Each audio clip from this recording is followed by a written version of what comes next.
Hello and welcome to another interesting time on Executive Discourse. I am Ololade Adeniji Adele.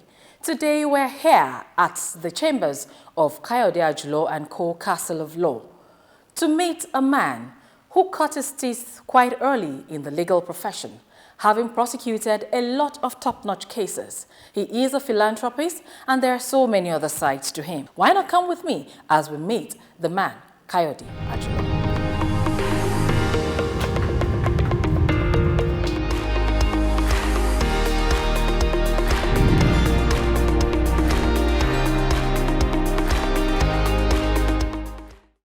On this week's episode of the show, we have a guest with us here someone who cut his teeth at a very, very early age in the field of law. He has won so many cases. He's had great representations for individuals, for organizations at the top-notch level of the legal profession. He is the Mayegun Are Ona Kakanfo and the Ba Mofinlewe of Akureland. Please join me as we make welcome Barrister Kayode Ajulo. Thank you very much. How are you, sir? I'm very okay. Are you? I'm very well too. Thank you for allowing us into your space. My pleasure.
Hours a day, 7 days a week.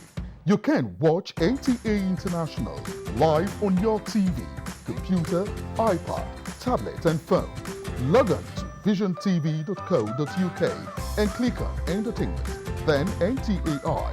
You can also download the iOS or Android app on your mobile devices to watch NTA International on the go, anywhere in the world. NTA International, your window to the world.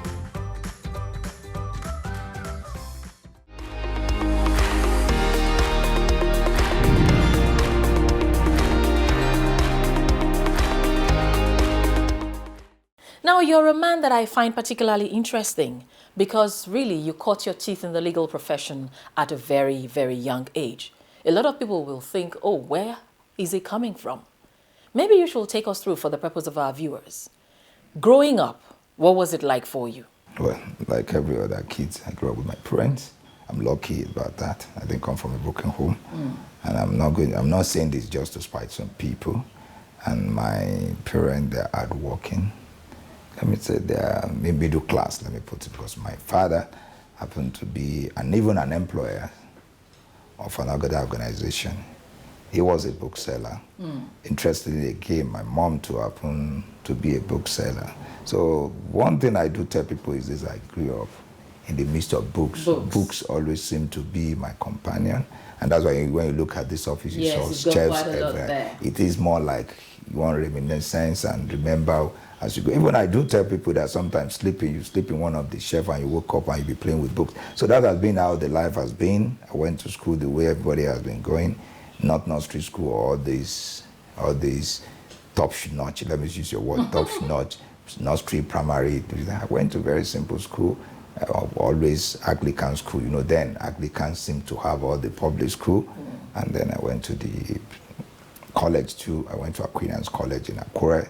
Then from there, I went to University of Jos. I have my first degree in Jos. I have my second degree in Jos, and then my third degree, that is my PhD, that's doctorate. I did that in United Kingdom. And I started to the law practice like every other person. And unfortunately, like I do tell people, I'm not one who can say, oh, this is where I did it quite well, but at least one has been able to be with some of the best lawyers in this country. They mentioned the types of Chief Afe Babalola, Chief G.O.K. Ajayi, Dr. Tunji Abayomi, Falana of this world, and one way or the other can fire me because, you know, it's like if you set out this is what you want to be, do this is what you want to do, you look around for those you know that can mentor you, that you want to be like. You have to attract yourself with them. You have to take their step. The way they do it, you have to do it. And I think that is what I exactly did then, and now we're here. We're here. Now, looking at, you know, your background, which you've told us as quickly as possible here, I'm wondering, is it because you were born in books that made you go into law, or what influenced you to go into the legal profession? Well, honestly, till now, I'm yet to even really know. Because then I remember when we were young, of course, I argued a lot. Of course, and you know then in the days, once you argue, you want to be a lawyer, and I never believed that because as I argued, I stammered too. That what many people did not really know, have a stutter speech. And I remember that my mom used to tell me that, oh, that law, because to her, she believed it is more or less some people don't want you to relate. So she will keep on saying, whether you stammer or whether you stutter, you must certainly be a lawyer. But I need to tell you this. Something changed your mind, because I remember my dad then seemed to be the titular head, the main, of course, that for such a young lad, I'm talking about 6, my dad seemed to be the only thing I can see. But I remember there was a day, one of his customers came to the shop, and you need to see the way my father was revering him, even going on his fall. Wow. I was trying to say, oh, who is this? And funny enough, we share the same name. His name is Kayode. Was wearing bow tie, looking dandy, looked too much. And at the end of the day, my dad told me that he's a lawyer, he's a justice, and that's Justice Kayode Asho. And to me, it's like I found what I want. And all that time, even in my school, the only thing I've not been able to do is to change to add a shot to my name. Because if anybody should ask me, what's your name? Oh, I'm Kayode Asho. So I think I started through that way. And of course, Dr. Justice Kayode Asho, you need to meet him. The lasting impression will be there. Until today, that has been what I just felt that if my father can so revere this, you know, then I didn't know that once you're a judge, you have to be revered, even no matter what. If my father can go so low to respect this man, yes, that is what I would like to. That's exactly what I would like to be. But unfortunately, I'm not a judge, because I don't think I'm cut out for that, but I'm a lawyer. In the legal profession, what has your experience been like? What has life been as a lawyer, especially considering the fact that you've been known to prosecute, you know, some A-list, cases? Well, I want to tell you, I want to say that maybe thanks to Providence and to the Almighty God, some things you find it within your lap without even asking for it. I remember that when I'm about to go for my service, I was lucky, let me use the word lucky, that I found myself with Ministry of Justice, and that's Federal Ministry of Justice, Abuja. And if you must know, Federal Ministry of Justice, to me, is the largest law firm, law chambers, where you have so much lawyers in the whole of Africa. Because as far as we're concerned, Nigeria leads when it comes to the numbers and quality. And to find yourself there, and then I'm so lucky again to have a minister, Bola Ige, as my minister. We got so close with virtually everybody there. And mind you, I was part of my schooling was in Oyo State. I was one of the first political movement I ever partake in was when I was like 11-10, that is Young Pioneer Movement set up by Bola Ige in Oyo State. So we explained that to him, and we became so friendly, and from there, anywhere he's going, I'm always finding myself around there. And apart from that, my department, I was in civil litigation, headed by now a retired Chief Judge of Ondo State, Justice Kumuyi. So everything really worked so well that in Ministry of Justice, it is more like a melting point of all lawyers in Nigeria, whether you are handling briefs for the federal government or you're handling briefs against the federal government, most of all, the main lawyers will be there. So I think this one gives some leverage, this one gives you some exposure, you get quickly from there, you met the likes of your Chief Rotimi Williams, you met the likes of Aiku, Afebalola, and most of all those I can say as mentors, they come to you in the line of your duty and performing your work as a lawyer. So that one is more like an advantage, which I will continue to share it for the rest of my life. I think it is more about exposure. It is where you start from, and it is how you are being exposed. And once you can get it right from the beginning, sky is always the limit. Always the beginning, really. So it's safe to say you've had a good time doing what you do and enjoying it. Certainly. Now, I know that you're also a civil rights activist. Yes, and you just said it even while you were in the university and all of that. Taking a look at where we are in Nigeria today, what is the state of human rights in Nigeria? Well, it would be a very difficult question to answer, in the sense that it depends on the way you feel. It depends on one experience. Of course, like we are talking of elephant, it depends on where you touch, particularly if you're blind and to touch elephant, it depends on where you touch. If you touch the talks, it's as if you are touching a very concrete or in ceramic and very hard. But if I touch maybe the torso or the body, you may think, oh, I'm touching a pillar or I'm touching flesh. That is the way it is. It depends on one experience. Okay. I think I had good experience because when I was in university, as God will have it, my first degree was in Nigeria, in Jos, and I found myself to be part of the student leadership. I was first a secretary of Associate of the Student Union Government. I was a treasurer before I ended up as the Secretary General of interim committee of student union. So through that, of course, you come across virtually all the main civil society institutions, the campaign for democracy, the Nigerianity movement, and all. And that is even where I first met Dr. Tunji Abayomi. If you remember, that was when during the military we were all fighting for the enthronement of democracy. Then nobody has this opportunity to really able to know who is genuine or who is not genuine. So everybody, since we have a common goal, we seem to have a common enemy. But unfortunately, my experience recently has really changed my perspectives about it. Many people that you see today talking about human rights seem to be doing it for selfish end. I think it's hard to be with passion. Even sometimes you use your money.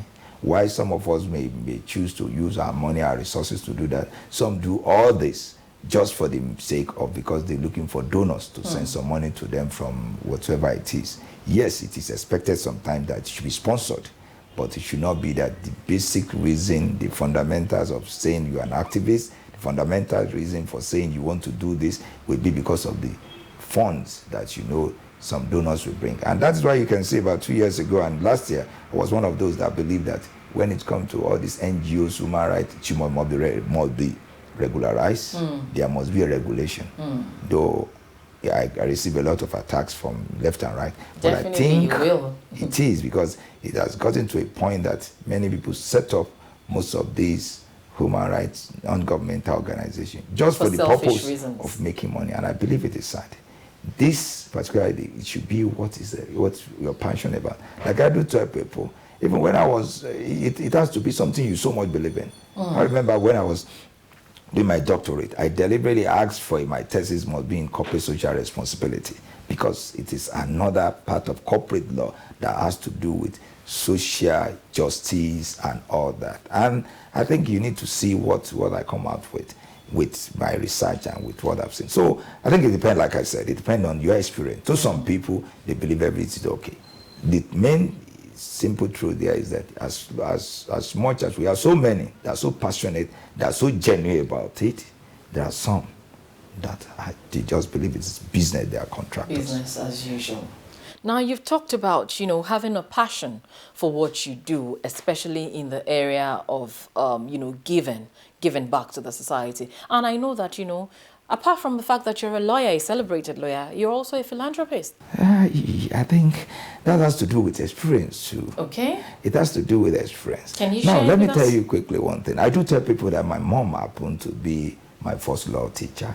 Of course, she will tell you the right, the values, and all that. And apart from that, you need to know when we were young, there's all these alphabets that your mom would, there's some rhymes. And by the time, I'm a Yoruba, and most of what we are taught, particularly in the Kradu, has to do with values.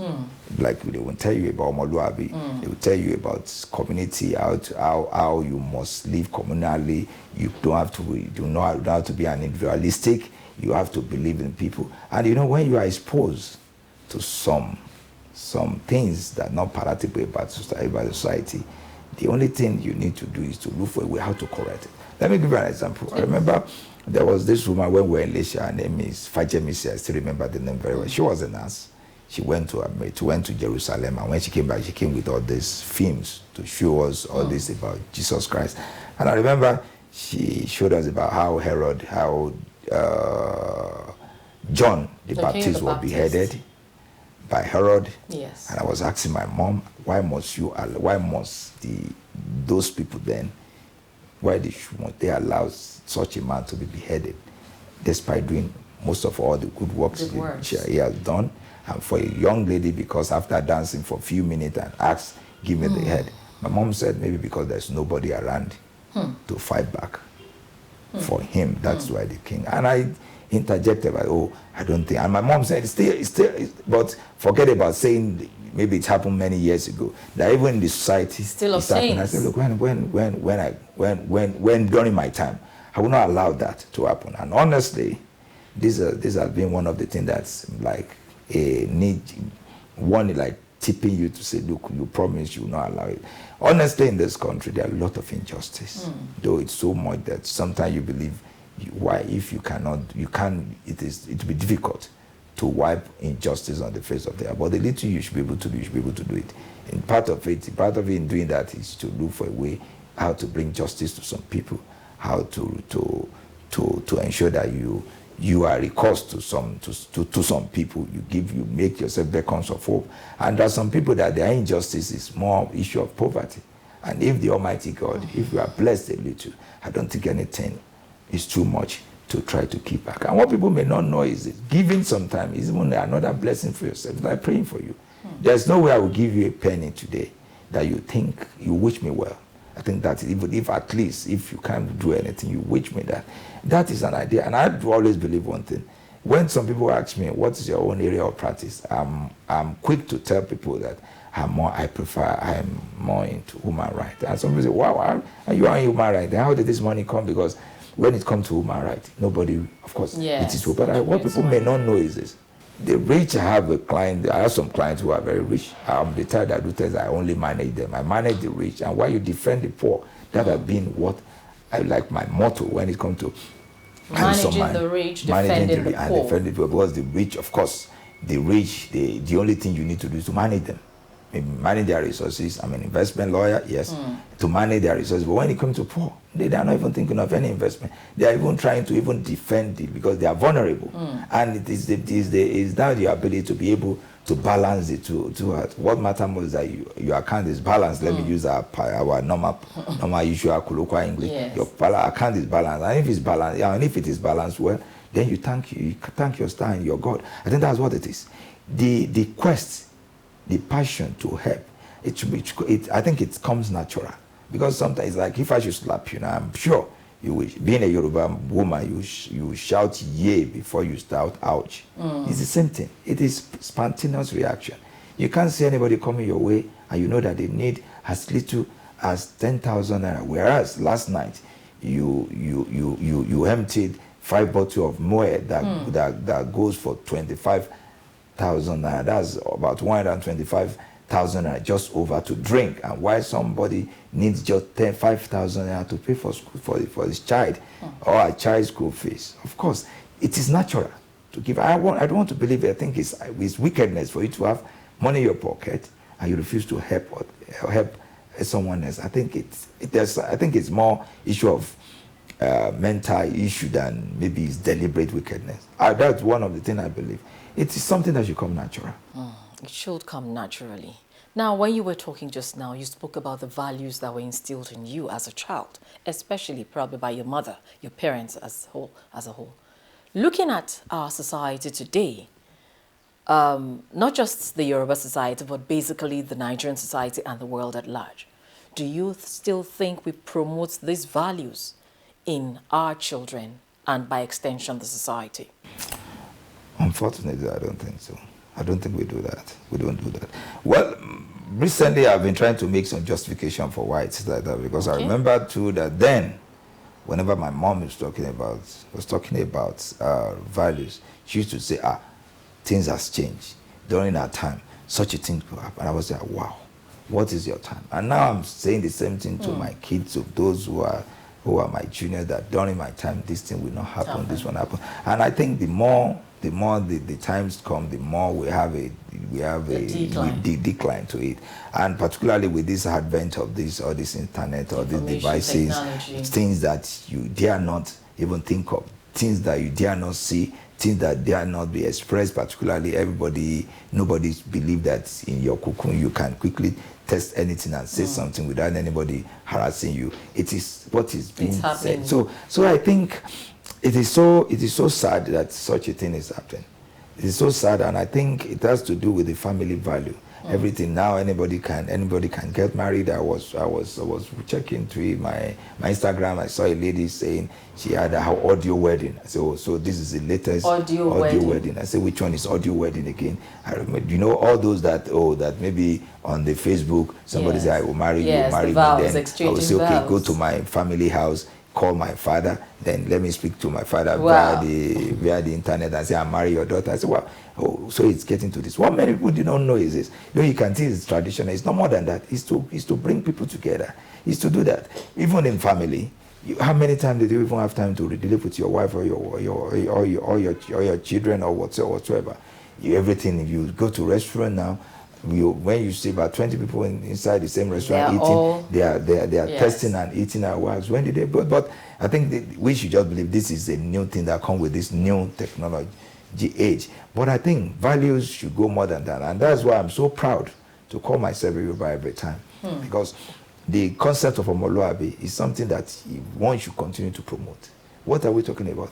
Just to be manly, just to be as humble as it is. No matter, as I speak here, since I'm a Yoruba man, no matter any day there is a family meeting, I have my place in my family as where we sit, irrespective of irrespective of the fact that maybe you are the one that even provide the money for the logistics to set up the family meeting. You don't expect me to now, because I can say I'm a lawyer in Abuja. I should now just go over to the high table and then sit at the center table. Of course, there's family head. There are some, you have brothers and sisters. There's hierarchy, and it's time for you to talk. You must talk. If you raise your voice or you raise your words out of tone, someone will remind you. Look, you have your.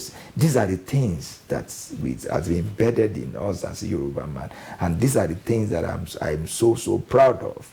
I live in Abuja. Most of my practice is mostly the northern part.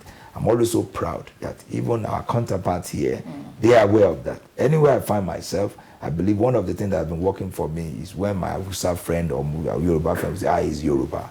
They know you, that when it comes to industry, when it comes to intellect, they know you. And when it comes to honesty, they know us for that. And I think these are the things some people may not know, that where you come from really matters. And that is why you should see yourself as an ambassador of that area. If today, as you meet someone from other side, as you do something wrong, they will not only say Kayode Ajulo is bad. They will die entirety of Yoruba. The same way, if I have an Hausa friend, if my Hausa friend should do something that I'm not palatable, I'm not comfortable, it will get to a point that I will not even see it from the point of that individual. I will see him as my Hausa friend swapped me. These are the things that we need to really ensure that at all times we make it right. We've spoken about values, and indeed you're a proud Yoruba man. Now, another aspect of your life is that I know at some point in time, I think in 2011, you were involved in politics with the Labour Party. Why politics? Well, I think that one comes with, I think that's one of the questions you asked about trying to alleviate people's stress, people's problem, being a philanthropist and co. I think the politics came about there. Remember then when we have this issue of former late President Yaradua, God let him become the rest is stored in peace. Remember when we have the issue of his sickness, we have the Save Nigerian group. I was a member. The likes of Odumaki, Buba Galadima, and Pastor Bakare Wole Soyinka. I remember the day we have one of our rallies in Abuja from the Transcorp Hilton to the National Assembly. We trekked. Uba Galadima, Wole Soyinka, Tunji Bakare, virtually thousands of Nigerians we trekked, and I watched the trekking. Something really hit me during the trek. I saw Uba Galadima, I saw Pastor Tunde Bakare's daughter, and I was thinking that now in this our movement we have like three generations of Nigeria, because this girl was I think like 20. I don't really know her age, but that's it. Now you have somebody like me. I was in my 30. Then you have even 3 or 4, because you have the Pastor Tunde Bakare. Yes. Then you are seeing Wole Soyinka. Pastor Tunde Bakare was around 60. You are seeing Wole Soyinka of 75, 80, and Uba Galadima. So by the time you are saying, wow, almost 4 generations of Nigeria doing this, going on the streets. And if you need to know, I've been doing this since I was 16 on the street. And I remember when we got to the National Assembly, it took quite, some people even lose their limbs, get crushed just to get to the National Assembly, because of course the police will stop you, there will be hues and crying, beating and left. And finally we got to the foyer of the National Assembly, and even for the not honorable to even come out, it's a big problem.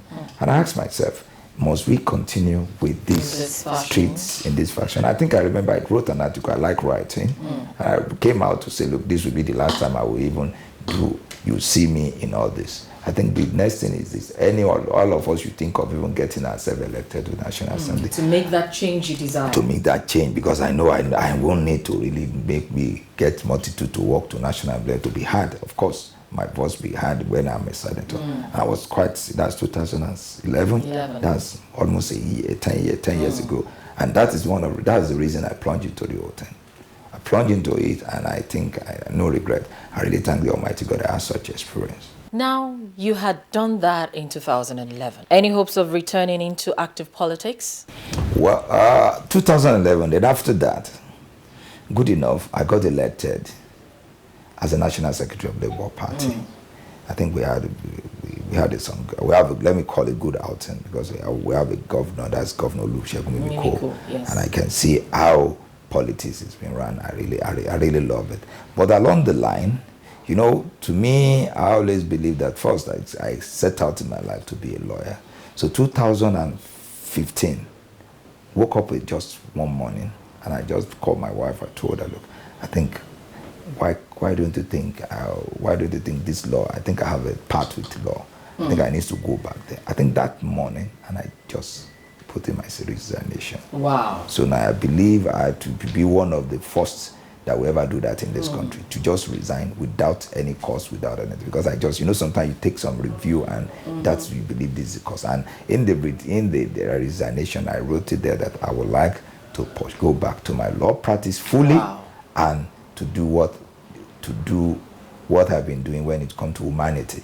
And I think that is what I set out to, because I believe there should be an ultimate, what every lawyer wants. And I believe with the little one has put in, you need to continue for the development of law. And by the side, of course, when the time comes, if the Almighty should say that, because I want to believe that when you have good practice, unlike in this country, politics should be service. But what I know that, and that's one of the reasons why I find myself there. But I realize that in this country, politics is not service, what everybody say. I think I pray to be corrected, or to see anybody that will show me pragmatic and clear reason to tell me that. Because you see, they try anything possible to get there, and they will see that what, instead of doing the right thing, is to continue to rape the little resources, or the little of our commonwealth, and which I don't think I have issue with that. And if tomorrow comes and I know that the way I see how politics should be to serve, of course I will find myself. But if it may do to looting as usual, or to do what I believe is not in tandem with my conscience and with the value I believe, what I hold so dear, of course not for me. But it's said that, you can be in it to make that change. Certainly, one can be in it to make that change. Of course, one can be in. But, like I said, Yoruba do say one thing. I beg your pardon to use that. Please feel free. You don't ask what kills your father. until when your hand has already, you are already in charge or you are in power to have I think the cutlass or the sword. Can you tell us that in Yoruba? That ọmọ òkín sọkútó pa bàbá ẹ̀ láìsí ẹ̀kúìdá ọwọ́ èèyàn òkín kọ ẹ̀kúìdá kó tó rẹ̀ will kill my father. I think what I just believe I need to do is this: you need to fortify yourself, resources wise, and you need to have more experience, more knowledge, and you know that now what I'm going for, it is not, because sometimes the Paku side, what you see around politics can lure you away. But once you know you are okay, you have a second address. We used to call it second address. I believe if I have my way, Nigerian politics should be, you shouldn't be a professional politician, but a professional in politics. These are the two things people may not know. Like it's run probably in the UK. Thank you very much. But unfortunately here, everybody will tell you I'm a politician. And what do you do apart from that? Nothing. And this is a game of survival. If you have nothing else, then I can even tell you to go and rape your mother or your wife. You say you agree. That's what you see. Because that's the only thing you have to do. But of course, when I know that even it's like I'm even doing some great disservice for me to leave my chambers, to be running for an office, of course you see that, you will notice that something good, something great will come from me. I think that's one thing I believe. I want to be a professional in politics, not a professional politician. And to me, this is a part of doing that. Recently, of course, despite the fact that I'm not playing active politics, of course, in some national discourse, you have one or two things you need to do. And whether you like it or not, one is a community leader, both in your community, in your local government, your state, and the country. What matters most, and it depends on the level of politics you are playing. Some you can say, of course, what we're even discussing is part of politics, because some people are watching us. Exactly. Some people from there, they can pick one or two things from it. At least from there, Nigeria is developing. Politics is safe to develop your polity, to develop your community, to develop your country. It now depends on the levels. But I know from the question is the full active participation in politics. Yes, certainly. That one will certainly be. When is what I mean. Is what you do not know for now. For want of putting you on the spot, Barrister Kayode Ajulo, do for me and for our viewers an analysis of the present regime, talking about the President Muhammadu Buhari regime. So far, how far? Well, I'm afraid if I have my way, I would like to decline. I would like to decline in the sense that whether we like it or not, whether it is before or now, it has been, because in Nigeria now, you notice that message is different from the messenger, but everybody seems to equate both together. I will not deny the fact that I defended the mandate of President Muhammadu Buhari as a lawyer, and whatever I'm going to say is more like in furtherance of that defense. So that's why I wouldn't like, because it may be a little bit biased. But one thing I believe we need to know is that irrespective of whatever we can say, we still have a country called Nigeria. And that one to me seemed to be the biggest achievement of this government, because as of 2014, 2015, we need to take a recourse back to the hues and cries of the people that, oh, Nigeria need to break. We need to go our way. It can never happen. Even greater country that don't fail in their projection, they make that projection. They make some allusion to the fact that Nigeria will soon break. But today, we are one indivisible entity. We are still divisible. Some years back, in 2014, 2015, we know where the number of local government, Boko Haram insurgency, is even about to even overrun a state or two states in the country. But that one, it is not. It's not the same again. And many other things. And for the war against corruption, of course, either we are winning the war against corruption or not. But one thing that is so certain that you cannot deny is the fact that Nigerians, they are aware that there is war against corruption. Whether it's going well or it's going wrong, one thing is so certain, that the war is on against corruption. I'm trying to weight my words, because I told you right from the beginning whatever I'm going to say. But of course, at least there are some things, basic truth that is infallible, nobody can fault. And many other things. Accountability to some point, though there are still not yet rule.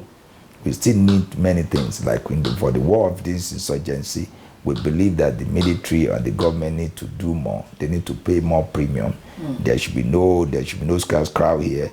I don't think it should be individualistic or believe that there are some people that cannot be dispensed with. I think whatsoever that it takes to fight this war, we need it in this country. If it means that some people need to be relieved of their job, I think it shouldn't be too big to make as a sacrifice. Even now, you don't need to be relieved of a job before you can put on resignation. Exactly. Even if it's just to boost the morale of those who are fighting this war, I think we need it. And nobody will deceive that Nigerians are hungry. I don't need anybody to tell me that.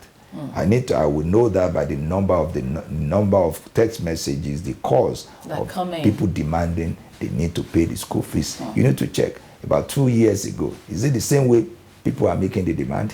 You find out that 2 years ago, if I must receive any request for assistance, maybe you see about 4 or 5 or 6 in a day. But now it's going to 20, it's going to 40. If I should open my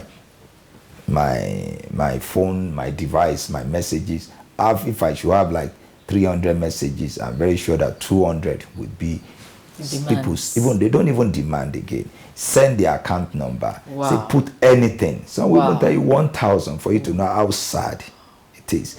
And that one is an indicator to know that all is not well with this country. I think the government just need to do something to if for nothing, alleviate that. And that's why I salute, I praise what the Yemi Oshibajo was doing that. And when some people are accusing that why should he be sharing 10,000, 20,000? Many people don't really know what that 10,000, 20,000 means. That's the trader money. Yes, they don't even know what it means to the life of some people. And my worry is this. I pray this thing continues. I still want to see him doing that. It shouldn't be during an election, we should be doing it. I think it should be any way that you can use to alleviate people's problem. I think it's welcome. Call it politics, yes, politics, but some people must benefit from it. Yes. Wow. Now, Barrister Kayode Ajulo, I know that yes, you're a very busy man and you have given us so much of your time, but I must ask you, in spite of your busy schedule, how do you find time to relax? Well, I always believe I'm still a young man. Yes, you are. Yes, I'm a young man, and I believe you make haze where sun shines. There will be a time that you'll be in your, because most of my friends, I heard that the people, the likes of Chief Clark, Olufalaye, Babarubo Fanko, anytime I visit them, sitting with them, you will see them that they have all the time in this world. So one of the things I believe that you soon have all those times. So anything you can do now, you need to do that. But nevertheless, I try to relax, because at least most of the time, whenever I have most of my briefs in UK, most of the arbitration and co, of course, it won't be all the time to work. Maybe if you have arbitration for about 2 or 3 days, at least you have like 3 or 4 days to relax. That one, I think I relax. And again, whenever my children, whenever they are around for the holidays, sometimes, and one thing many people did not really know is this. I'm sorry I keep on mentioning that I'm a Yoruba, because I'm proud of the culture. You're proud. And our culture, we have a way. I remember there was a day, I'm sorry I'm saying this, in Akure, there was a time they used to have a day where the Kabesi can just declare that there should be no market. Okay. And some people were complaining, why should they do this? As God will have it. I have a friend who we live in England together, and I saw him on Facebook making some, why must Kabesi do this, and was making some others Facebook from diaspora land. And I called him, I said, what is your problem? What is the difference between what Kabesi is doing and the bank holidays two of us we always enjoy in UK? And he said, it's true, Kayode, I didn't know. So the same thing, we Yorubas, that's why when they say Yoruba like party, not that we are party. If you invite me for your wedding or for your child, for your son's wedding, of course I will go to Lagos. That is our own way of observing some holidays. And relaxing. To relax. I think, of course, anytime any of my friends, of course, and which we are not always in want of such little parties. Of course, we do that to relax, because when you work so hard, there must be a device to relax, and we do all that.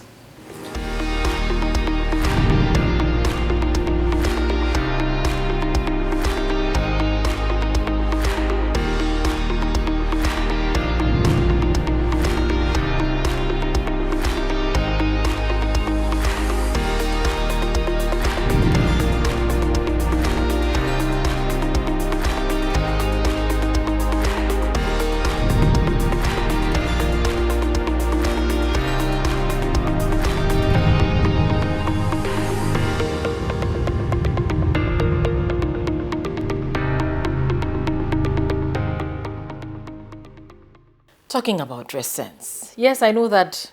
In fact, if I see you in something else other than a suit, it will seem odd to me because you're a lawyer and lawyers are always in suits. But do you ever wear anything else apart from suits? Of course, certainly. I'm a Yoruba man. Okay, the Yoruba man Yeah, again. of course. But the jumpers and the trousers and slippers, what matters most, anything that makes you comfortable, just put it on. But it must be best, and you must look that, see that it's like a Christmas. So comfort really determines your dress sense. Certainly.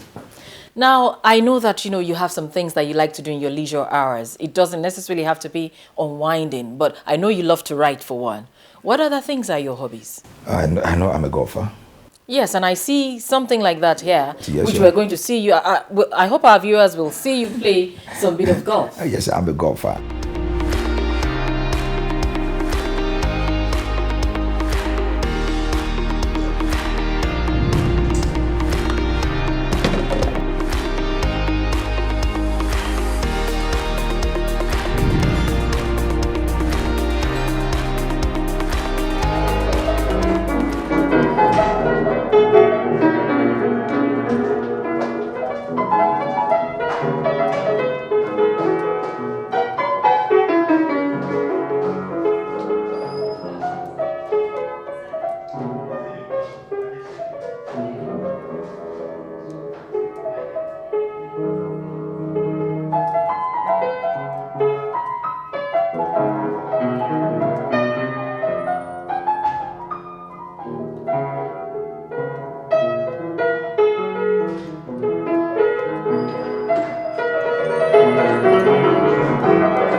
Recently, someone introduced me to horse racing, and it's even a big business on its own. From the little I learned from it, horse racing, apart from a leisure on its own, you can make some investments, you can ride, horse riding has different ways.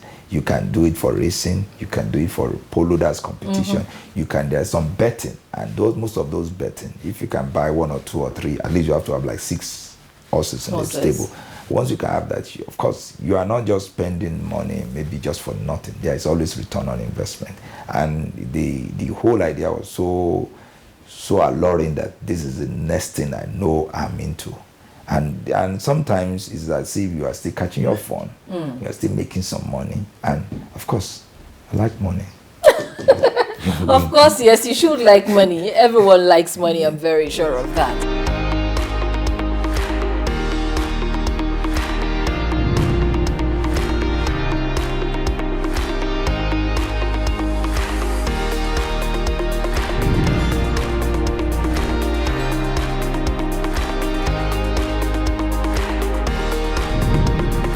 Nigeria today, I'm sure you know this, people think of government as their own. Until the day Nigeria will think of government as ours, you see that things will be okay. That's why you see when there's any little protest, everybody will be stoning government building, they will be setting aside government vehicle, and I'll be asking, can you see what the system has made people to, how they reason? They will think it belongs to some people, forgetting that everything is theirs. Until we realize that I'm to the point to know that this country is your country. That's when we can be able to teach patriotism. I know some people will say, Americans, they are so patriotic, nothing can happen, because the system is working for them. When the system works for you, you want to defend the system. You won't allow anything to go wrong with the system. But today, the different is the case. And I think we need to start thinking collectively to ensure that we achieve what we desire. What is desired.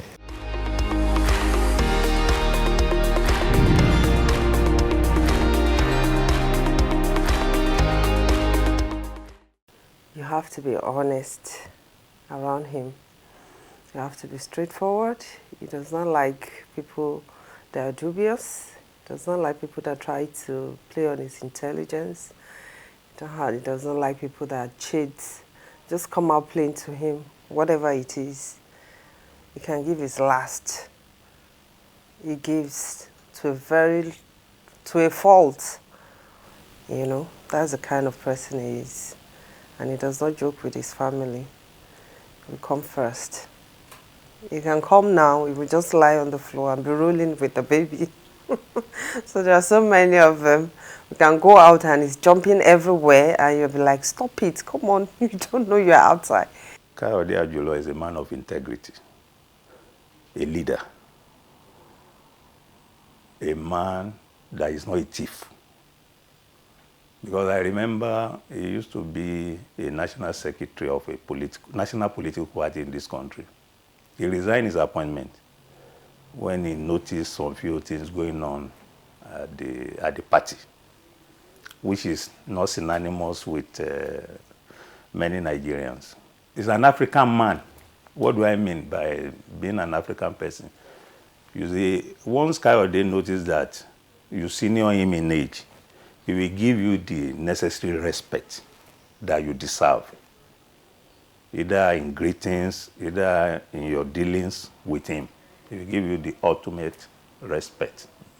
That's the kind of Kayode, that's the kind of person Dr. Kayode Ajulo is.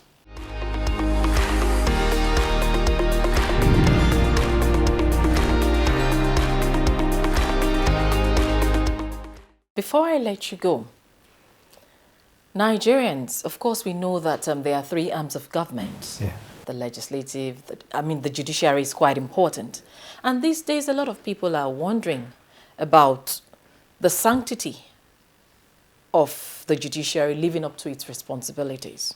You being a legal practitioner, it might be a bit unfair, but I'll still want you to do me an analysis. How has the judiciary performed so far in Nigeria? I want you to believe that if we must discuss in in general context, I want to say that we are yet in this country to get any institution Right. that can be as better as our judiciary. I think I want you to. Why do you say so? And, honestly, like yesterday, I was in court. I was in court of appeal. As of yesterday, almost about 25 cases were dispensed with in court of appeal. Court case, you need to know, even some you need. By the time I start mentioning the money involved, you'll be surprised. But all these cases, maybe they are commercial cases, they are just individual cases. Nobody will raise any issue on that. But when it comes to political issues, being politics, they turn into the whole thing. Everybody will rush to the TV, they start disparaging, condemning, and that is all. If you are going to use that to judge our judiciary, of course, there will be issue to see that, because it depends. Today, if the verdict should go this way, party A, that's when you see that Daniel has come to judgment. If tomorrow the same court give another verdict against that party, that they will say democracy in danger. It shouldn't be that way. In every case, there must be winner and loser. It is the ability of the loser to think. I always believe, many people will tell you judiciary is corrupt. Yes, there may be one or two bad eggs, but it is not as corrupt as everybody is saying.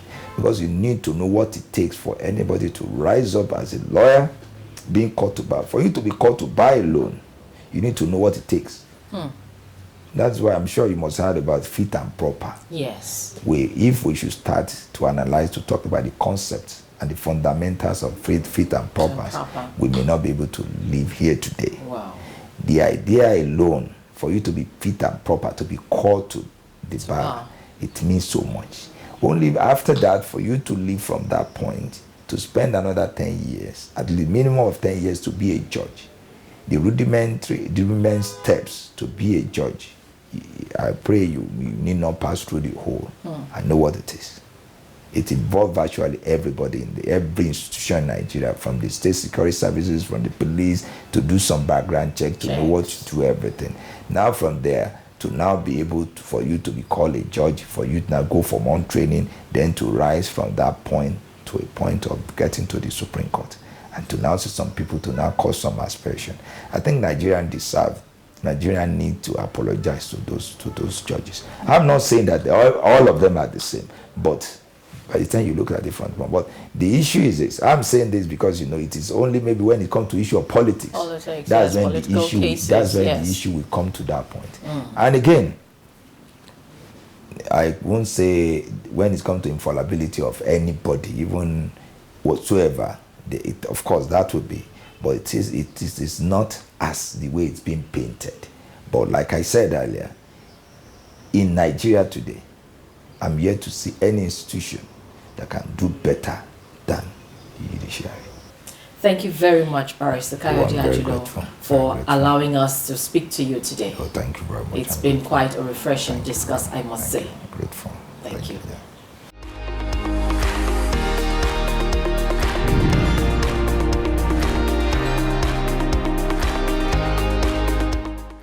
I have been speaking with Dr. Kayode Ajulo.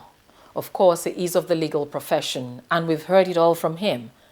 The moment you and I realize that this country belongs to each and every one of us and not to some select individuals, that is when we will get the kind of leadership that we truly desire and deserve.